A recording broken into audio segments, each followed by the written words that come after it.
in 2022, a lot has happened. A lot. Good, bad, and everything in between. And I had a lot of people who were asking, hey, are you like giving up on your podcast? Are you going to do it again? Like, what's going on? And the answer to that is yes, I'm absolutely going to continue doing the podcast. I feel like I really want to do this podcast, and I love all the feedback that I get from you and everybody else who's listening. But the reality of it was I wanted to do it right. And I wanted to do the right things, and I wanted to do it right, but that holds us back, right? It's this perfectionist fiction where we believe the fantasy that things can be perfect. And in a minute, I'm going to tell you why we as human beings believe in these fantasies. Now, another reason why I didn't continue with the podcast for a while was that I started a big project in 2022. And that has been big wins in the Straightest Training Academy, which was amazing. And I'm going to tell you all about those. And there was a lot of lessons learned through all of that. And that was really amazing. And I was, to be honest, that was my top priority, that big project. That was my big rock. And do you know the story of the rocks? It was this master who once stood before his class with a large empty jar. And he filled the jar with large rocks and asked his students if the jar was full.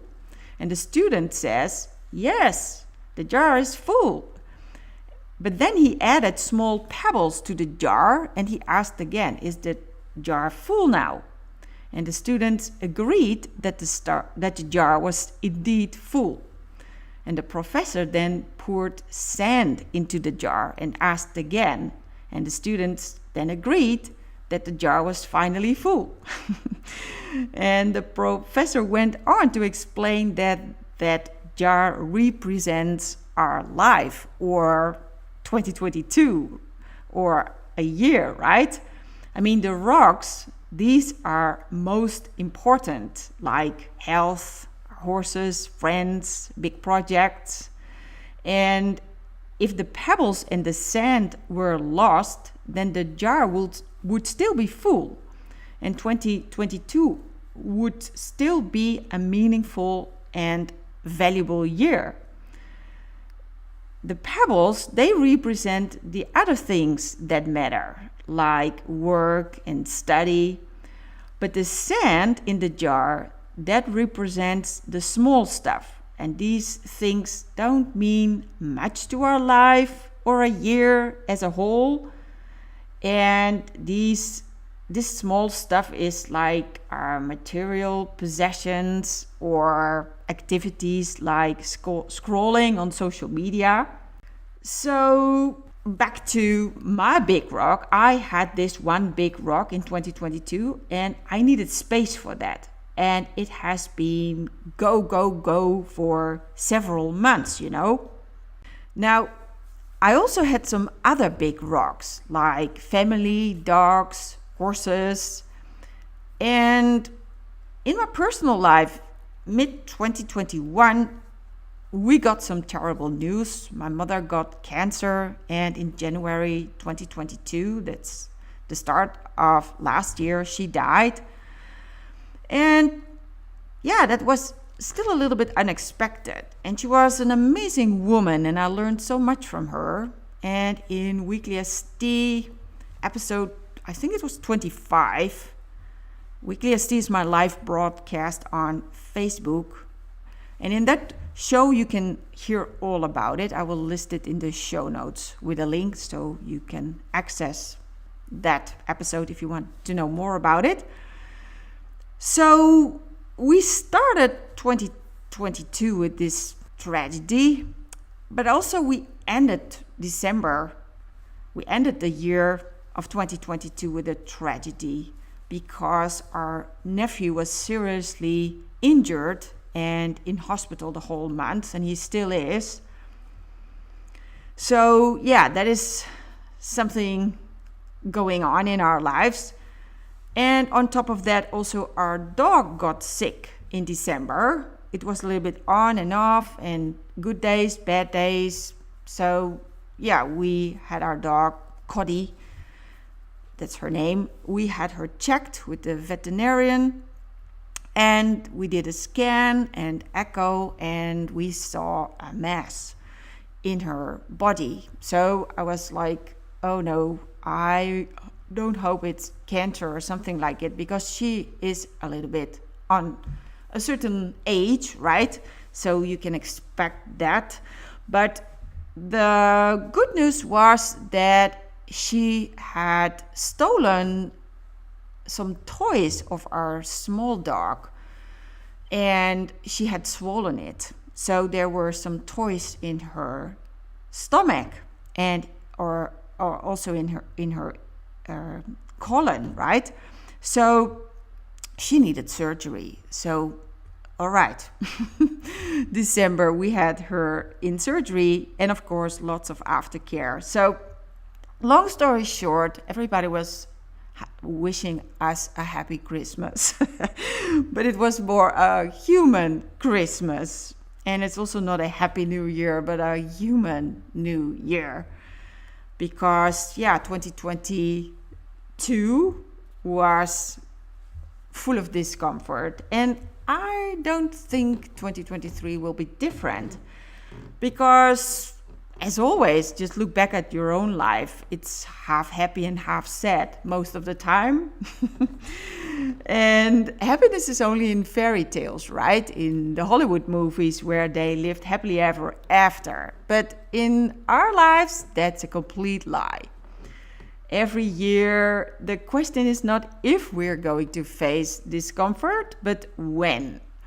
And it's also not like, hey, let's sign up for 10% discomfort or 30% discomfort. No, we'll end up, according to the yin-yang, like half of the time will be discomfort. Because without discomfort, there's no comfort. It's yin and yang, right? And it's universal. So nobody escapes this universal law. Yeah, even if you have lots of money or are famous, it doesn't matter, right? Look at Johnny Depp in 2022 or Tina Turner. And it doesn't matter how nice you are or how hard you work. Nobody escapes pain and suffering. It's just universal. The only thing that is within our control is that we can make the suffering 100%. And that's bad news and good news. The good news is it's always us to make our life miserable for 100%. And we do that with our thinking, right? And the people who have written about this in a very good way are Viktor Frankl and Edith Eger. And both are amazing people, and they are Holocaust survivors, and they lost their family during World War II, and they were in these concentration camps. But both of them kept searching for meaning and a reason for being. And they didn't ask this question like, why me? Why do I have to go through all this pain and misery? Because they realized that if they ask themselves like, why me, that it creates victimhood, and it kept them stuck in the past, and it created a prison of the mind. So instead of asking why me, they asked, well, why not me? And instead of why me, they asked themselves, what now? Now what? What can I do? What is within my control? And with those questions, they reclaimed their power. And those questions led to choices, options, and possibilities. And the famous quote of Viktor Frankl is this one. He said, between stimulus and response, there is a space, and in that space is our power to choose our response. And in our response lies our growth and our freedom. And that's it, right? So I don't wish you a happy new year. I wish you a human new year and a balanced new year, where you will be uncomfortable half of the time. But the good news is you have the power to choose your response when facing that discomfort. And the foundation of freedom is the power to choose. So I wish you a year of inner freedom. All right, that is what I wish for you. A human new year with inner freedom. All right, so here we are, January 1st, the new year. And January 1st is typically the time that most of us reflect on what we have done in the past 12 months and what we would like to do in the upcoming 12 months. And we start setting goals and objectives and things that we want to accomplish, right? So we start to focus on new big rocks. So when I look back at 2022, let's first review 2022. And the big rock for me in 2022 was the basic ST instructor certification program. And we call that BCP. And I really reinvented my instructor program. And the big win at the end of the year is that we now have 37 certified new instructors, which is really the next generation of instructors. And it's a huge win to the world and a huge contribution to the equestrian world. They are super valuable. They are difference makers. They are game changers. They are awareness creators. They really create awareness about the natural asymmetry of the horse. And they help people do an assessment about the 8 dimensions of natural asymmetry. And they're also skilled in looking at their physical natural asymmetry in their own bodies, because we all know we're left or right-handed. But one of the most important things that we not always realize is that we have a positive-negative asymmetry in our brain. So we have this negativity bias in our brain. And why do we have natural asymmetry in our bodies and our brains? That is because we have 1,000-year-old primitive brain that is wired for survival. Same as with our horse. We have this strong need, wish to survive, this strong desire. And therefore the main focus is often on what's wrong. Because back in the day, we needed to focus on what's wrong. I mean, if you hear the sound in a bush, we were not like, well, let's be positive and assume it's a squirrel. No, it could be a saber-toothed tiger, right? So we expected the worst. We are really good in imagining worst-case scenarios and focusing on the negative, just from a survival point of view. Now, why is it important to know this when it comes to training horses and riding horses? Why is it important to be aware of this as an instructor? Because the main focus in teaching is often on what our students need to do. We like do this or do that or the other thing with your reins, your seat, your legs. And so we really focus on actions. And for a long time, I thought that the magic power of a student was that they would say like, hey, when I would say like, do this, that, or the other thing, that they would say like, okay, I'm on it. I'm going to do that.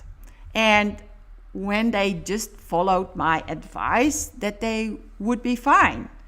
Like, just do as I say and you will be fixed and you will feel better, right? But that is so not true. Because here's the thing, the ultimate resource of a rider is their emotions. Because can you imagine if I say to someone like, do this, that, or the other thing, and they feel curious, or if they feel furious? That's always the example that I use, because emotions fuel our actions. So if you are fueled by curiosity, you can imagine you will behave differently than if you are fueled by being furious, right? Now, besides the ultimate resource, we also have the ultimate power. Everybody has that, and that is our thoughts. And that is what Viktor Frankl said, right? Between stimulus and response, there is a space. And in that space, we have the power to choose what we make things mean. So we can choose to make the behavior of our horse mean that our horse is against us. But we can also make it mean that our horse is giving us valuable feedback, and that the horse gives feedback about what we think, feel, and do, right? So we can ask ourselves, like, whenever our horse is doing something, why do we make it mean something negative? Why do we make it mean that our horse is a naughty boy? And why do we make it mean that our horse is not listening to ourselves? I mean, what if the opposite is true? What if he is listening to us, but he's just shouting, like, come on, listen to me. I don't know how to handle with too much pressure of you, or this too long pressure, or unexpected pressure. I mean, we are very good with our hands, right? We can grab and hold and push and pull. And of course, our horse will react to that. And then we think we're the victim, but who started it, right? So that is super important to investigate what is behind our actions, and what we think, feel, and do has an effect on our horse. And then our horse reacts to what we think, feel, and do. And then we make it mean something, right? And if we don't like it, what our horse is doing, then we make it mean something negative. Now, what the good thing is with the new generation of instructors is that they now have better, more, and advanced tools to deal with the natural asymmetry in the brain, in our own brain, but also in the brain of our students, right? And that is really important to create awareness for the negativity bias that we have, which means by nature we give way more attention to the negative things that happen in a training session, or we really have a strong tendency to focus on what's wrong, and we quickly and easily go to focusing on the worst case scenario.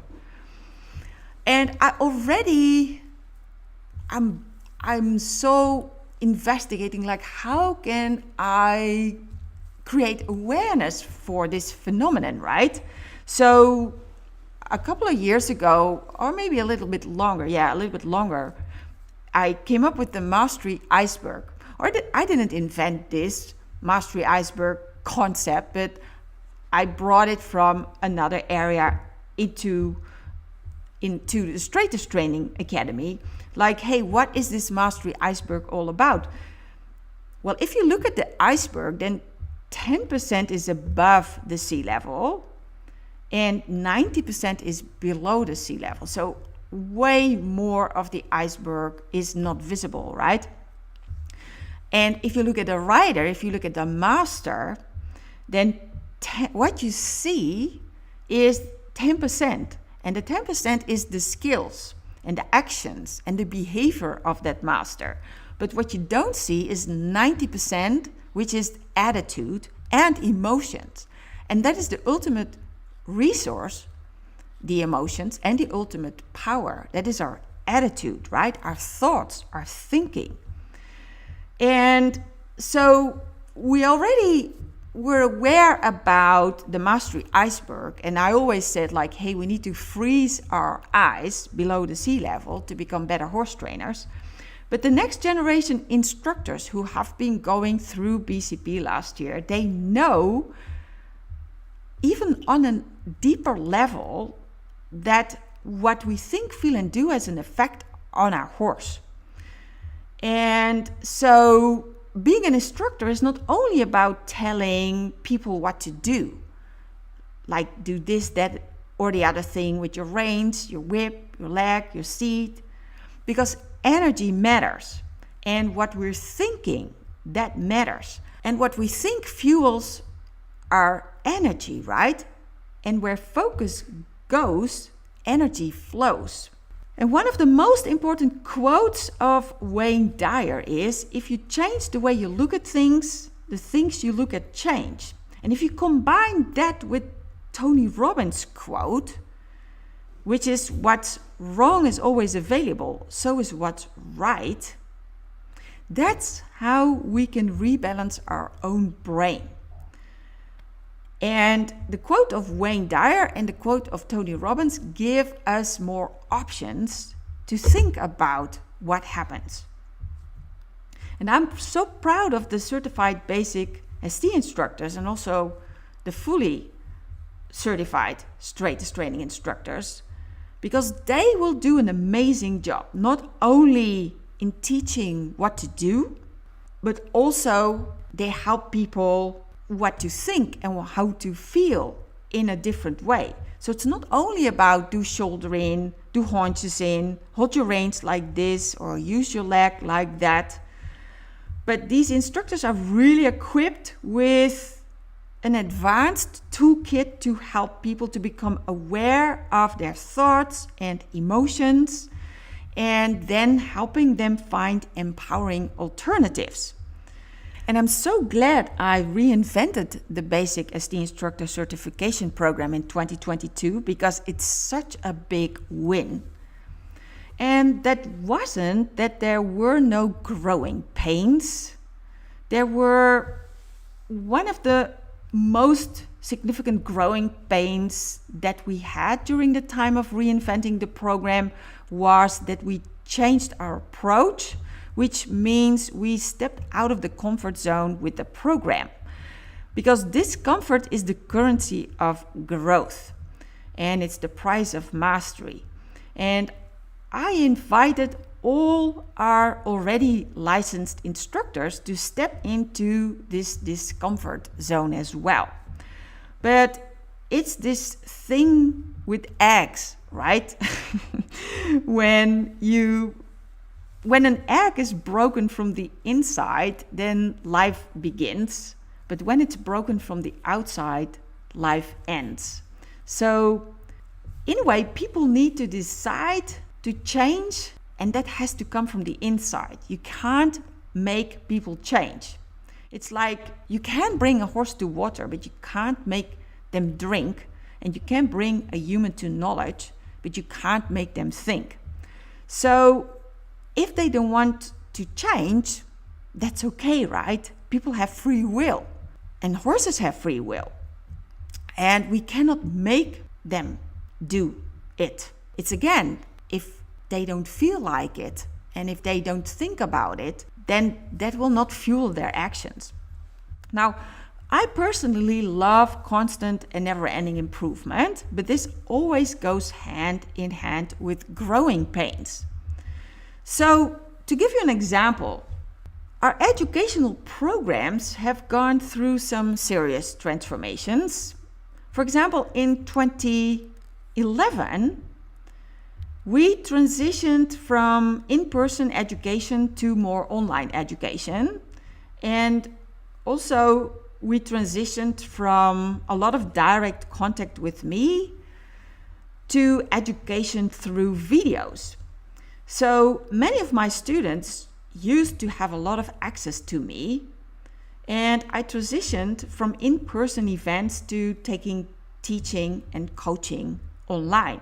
And a lot of the work we did more through video and less through direct contact with me. So, of course, people were upset. And some of them were like, well, this is the end.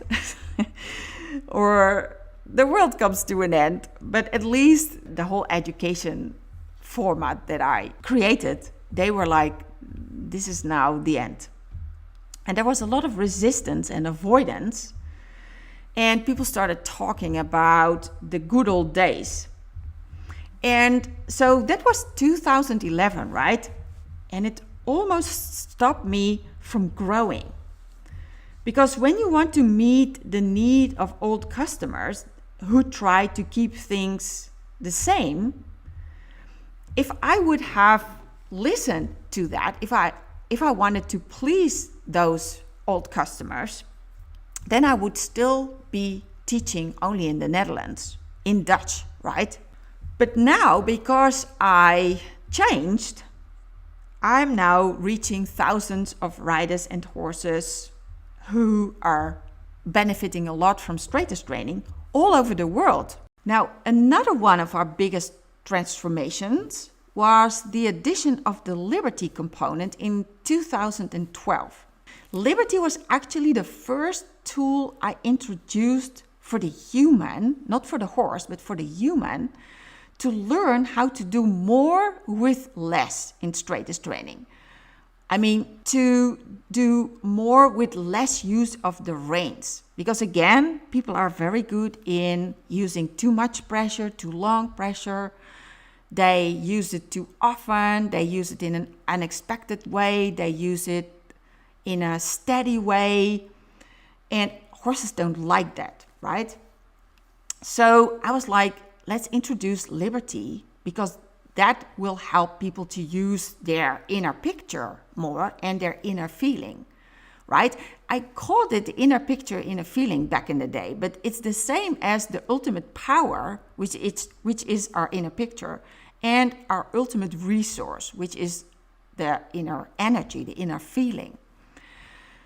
So introducing Liberty, that was really very uncomfortable for a lot of instructors. So again, there was a lot of resistance and also avoidance. People didn't want to do it. They resisted it. It triggered their the fight of their reactive you, or they wanted to avoid it. So instead of fight, we can also choose flight, and we try to escape it, right? So a lot of the instructors said goodbye to straightest training. And they were like, yeah, straightest training is no natural horsemanship. They were like, things are going off track. I'm out of here. So they were upset. They were stepping into this worst case scenario, like the world comes to an end by introducing Liberty into the straightest training world, right? And they started talking about the good old days where there was no Liberty and things were easy and comfortable. And again, it almost stopped me from growing because of all the resistance to the Liberty pillar, right? I mean, yeah, people wanted to keep things the same, and every new idea is ridiculed, right? And it's interesting that now, 10 years later, it's normal, right? You cannot think Liberty away from straightest training. Everybody's like, it's a no-brainer. Of course we need Liberty to refine our aids. Of course we need Liberty to be able to learn how to do more with less. Of course we need to do straightest training at Liberty to be able to tap in our horse's wisdom and to get our horse in a higher mental state where our horse starts to take responsibility for the actual behavior. We don't have to make our horse do it, but our horse is choosing to do it, right? So everybody now is like, yeah, of course we need to do Liberty. Come on, bring it. But back in the day, it was really a huge growing pain. Now, another growing pain was the moment that we started to introduce our evaluation program. Again, people were like, the world is coming to an end. Like, we do straightest training for the horse, and it's not a good idea to have these touchstones and tests, and we will end up like using the horse for straightest training. So there was again a lot of resistance and objections and excuses why it could not work. And then also the world came to an end, right? Everything would fall apart if we would continue with the evaluation program. But now everybody's like, yeah, of course, we need to measure our progress. Of course, we need to check what's working, what's not working. Of course, it's a good idea to measure where we are compared to a standard. So growing pains, simply growing pains. Now, then we had another growing pain during COVID. Everybody had growing pains back then in 2020 because, the world changed literally, right? So what we did in straightest training, that we shifted our focus also to not only mastery of straightest training, but also our self-mastery. So we focused on how to manage our mind in challenging times and how to manage our emotions in challenging times when we are facing the pandemic, right? So we had a lot of focus on self-mastery, which is freezing the ice below the sea level. And remembering Viktor Frankl, like, okay, a lot is outside of our control. I mean, we were literally in the lockdown, right? But what was within our control is what we make it mean and how we look at things, right? So we spent a lot of time developing our self-mastery skills. And we also transitioned from a year program to a membership.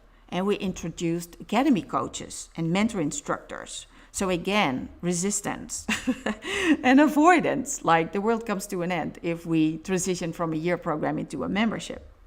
But it's really interesting to see the generations of instructors that, for example, the ones who were very used to in-person education with me, they were really resisting and avoiding the online teaching.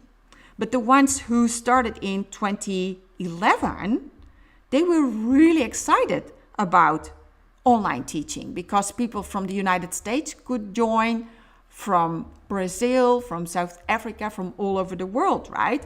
From all continents, Asia, Russia, and they were so happy with the online teaching. So here it was, my program, the same program. One is resisting it and one is accepting it and allowing it and embracing it and excited about it. Same program, different experiences. Why is that? It's just the different thoughts, right? There you can see it's the ultimate power is in our brain. What do we make it mean? Do we make it mean something horrible, terrible? The world comes to an end?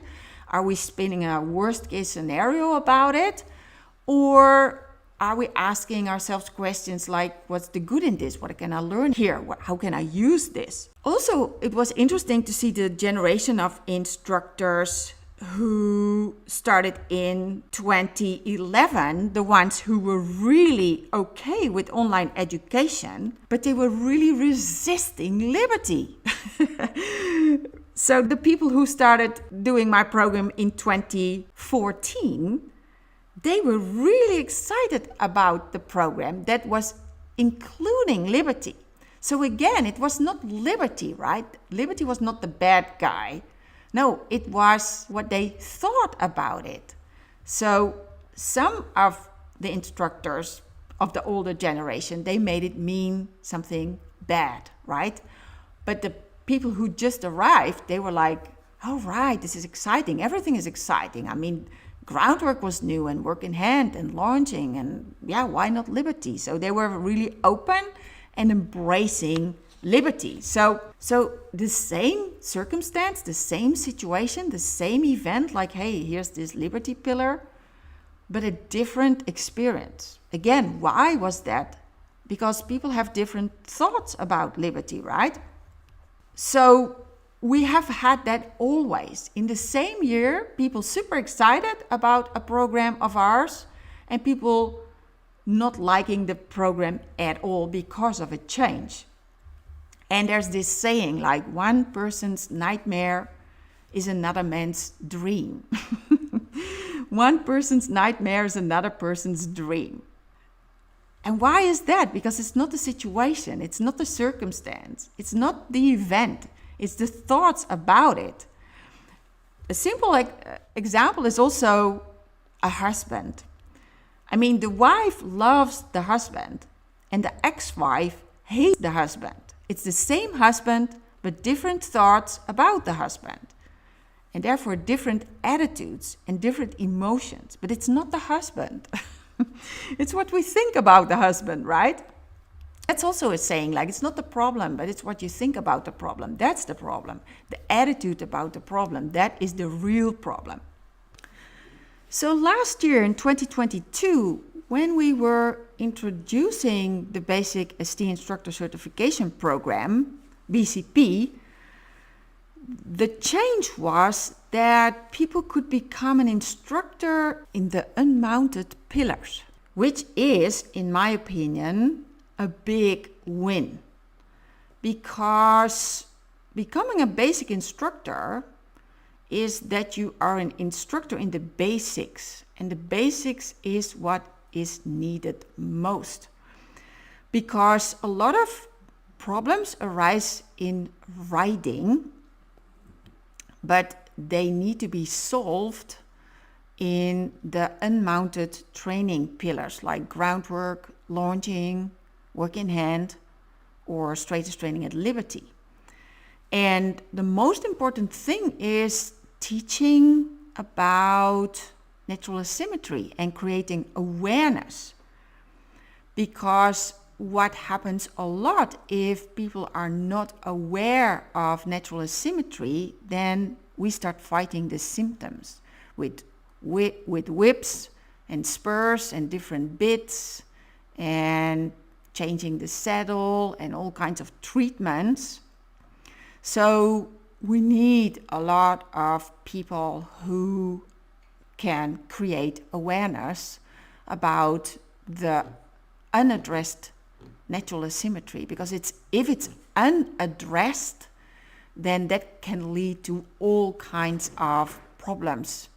And simple problems like the horse is taking the bit on one side, to more severe physical issues like navicular disease or kissing spines. So another big win with these basic ST instructors is that they do not only teach what to do, right?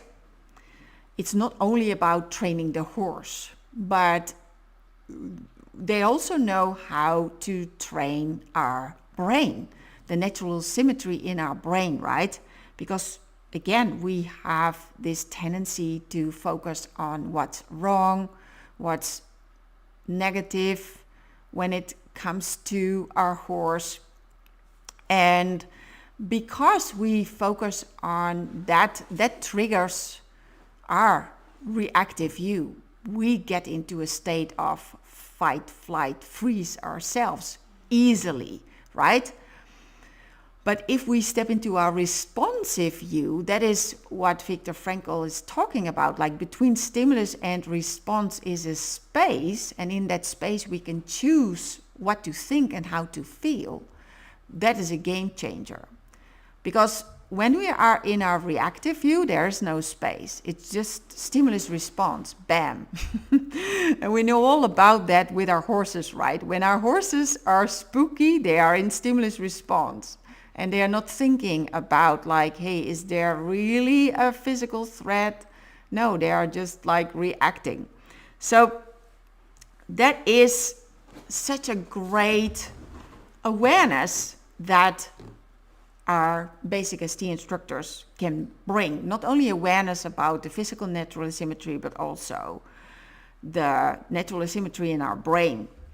All right, so because of these changes, these two changes, like, hey, we now educate instructors who are teaching in the unmounted pillars only and who are certified in these 4 pillars, excluding the riding, that lead to resistance again. And people don't want to accept that, right?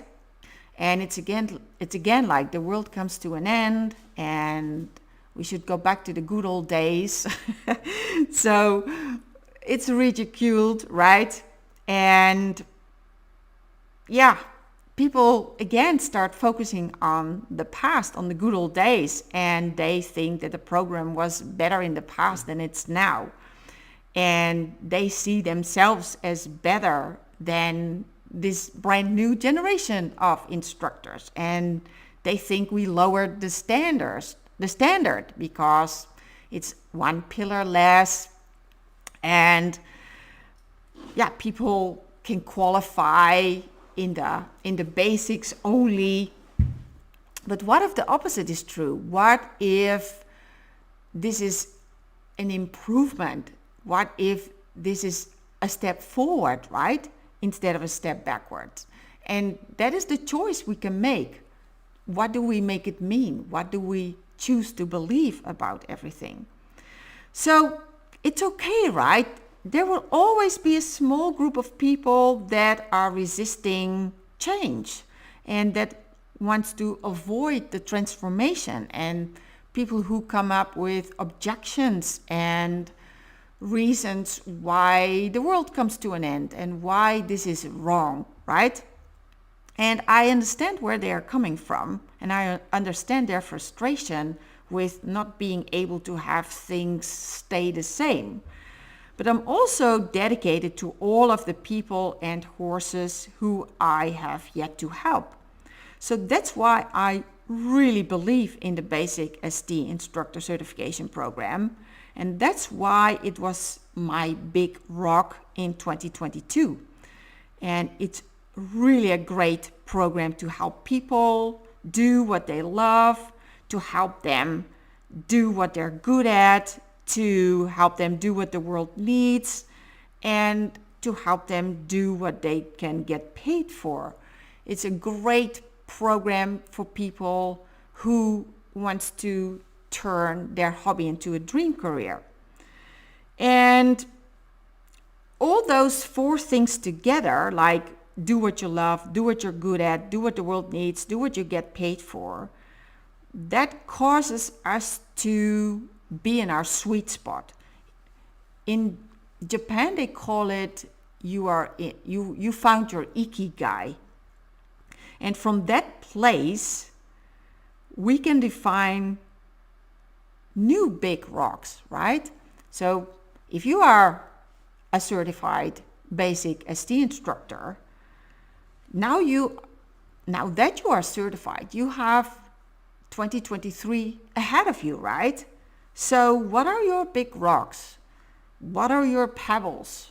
And what is the sand? And it's such a great moment on the first day of the new year to think about it, right? So to set yourself up for a balanced year, let's define your rocks. And not only if you are a basic ST instructor or a licensed ST instructor, or maybe you are an instructor in the making, or maybe you are considering, like, could this be something for me? For everybody, even if you don't want to become an instructor, even if you just want to be the best horse trainer you can be for your horse, then it's a good idea to think about, like, what are my rocks?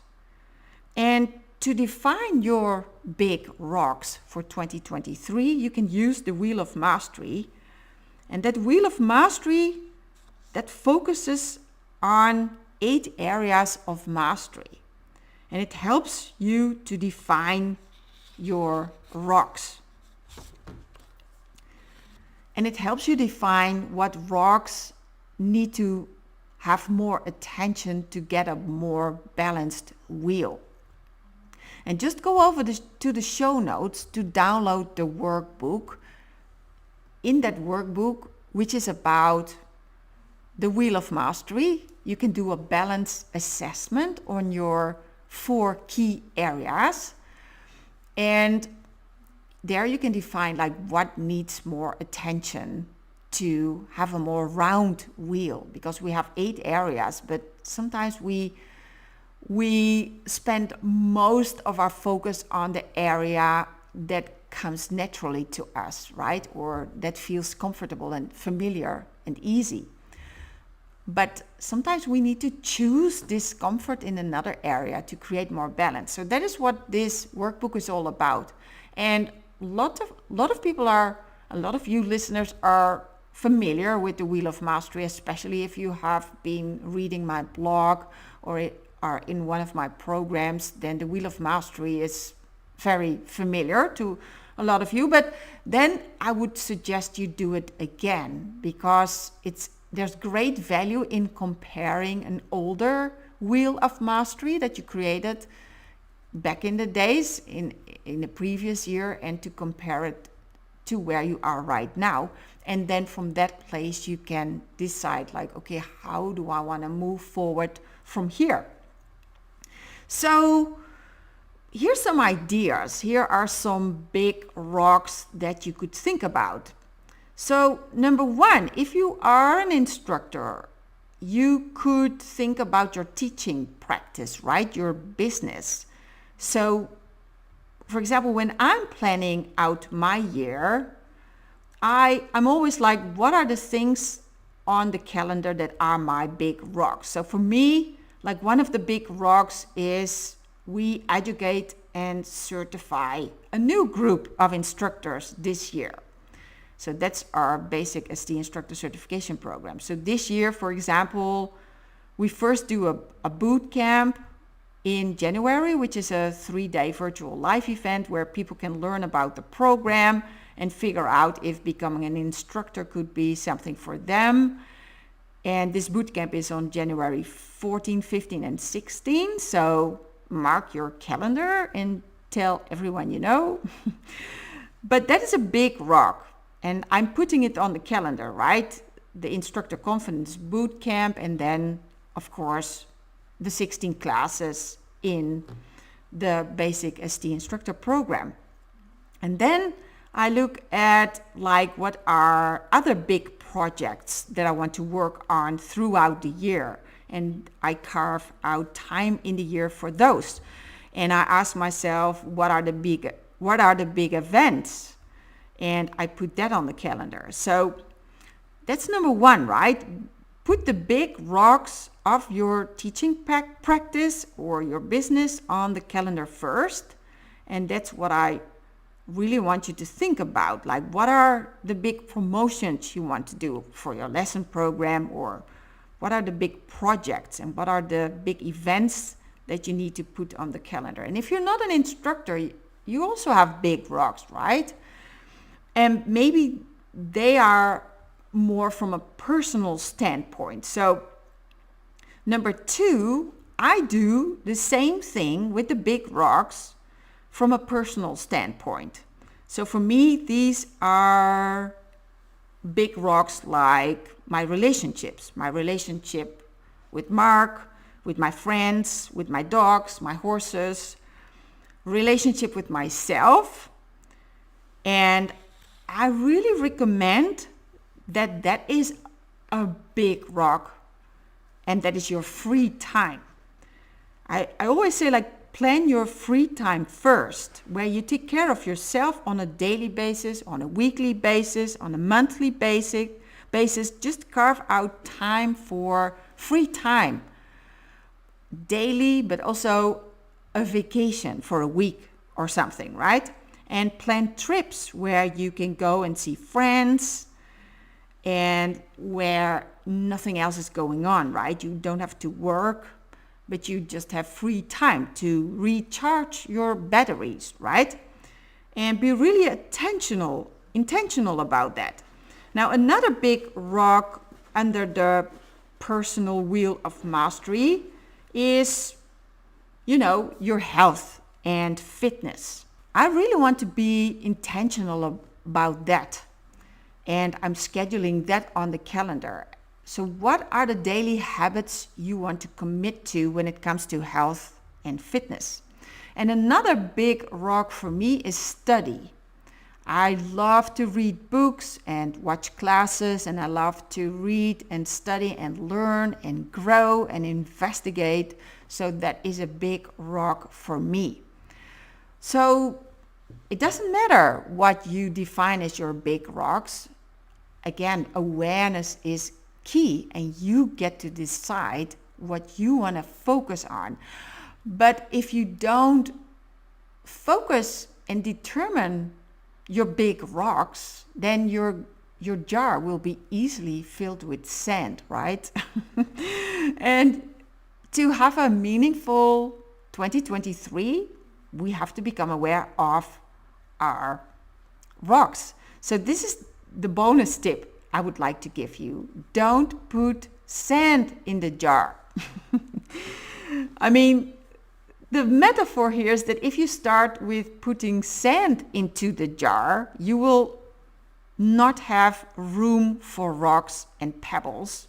And if you spend all your time on the small and insignificant things in 2023, then you will run out of room for the things that are actually important. So in order to have a more effective year, prioritize important things in your life and then worry about pebbles and sand at a later time. But bottom line, don't spend too much time on the small stuff. Prioritize your big rocks. Sand will always find some space. I mean, you can always scroll a timeline here and there and open an email here and there. Sand will always find some space. All right, now to summarize all this, I would like to say hey, let's look back at your big rocks in 2022 and celebrate your big wins and also your learning moments, because there's no winning or losing, but there's winning and learning. So look at your wins and look at what you learned, and then define your big rocks for 2023. And you can do so by using the Wheel of Mastery. Just go to the show notes. There's a link, or you go to straightesttrainingacademy.com/podcast4. Just go to that link, and then you can leave your name and email, and I will send you the workbook with the Wheel of Mastery. And then you can define your big rocks. And then stop wasting too much time on the small stuff and the sand in 2023. And know that 2023 will be another year of human experience. It will not be a happy new year all day, every day. No, just plan ahead for discomfort and use your ability to respond, right? That is your power. And in that power to choose your response, in that lies your growth and freedom. And it gives you the opportunity to learn and to grow. All right? All right, so one more time, don't forget to download the Wheel of Mastery workbook in the show notes, straightesttrainingacademy.com/podcast4. And if one of your big rocks is becoming an instructor, or if you want to find out if becoming an instructor could be something for you in 2023, then join my Instructor Confidence Bootcamp. Registration opens January the 3rd, and the virtual event, it's a 3-day virtual event, will be on January 14, 15, and 16. So mark your calendar and tell everyone you know. So that's all for today, my friends. So listen, you're going to have a balanced year this year because you're going to be intentional about it. Just go through your big rocks, put them on the calendar, and download the podcast freebie where I go into a little bit more detail about the Wheel of Mastery. All right, that's it. I wish you a human new year again with a lot of inner freedom. Talk to you soon. Bye.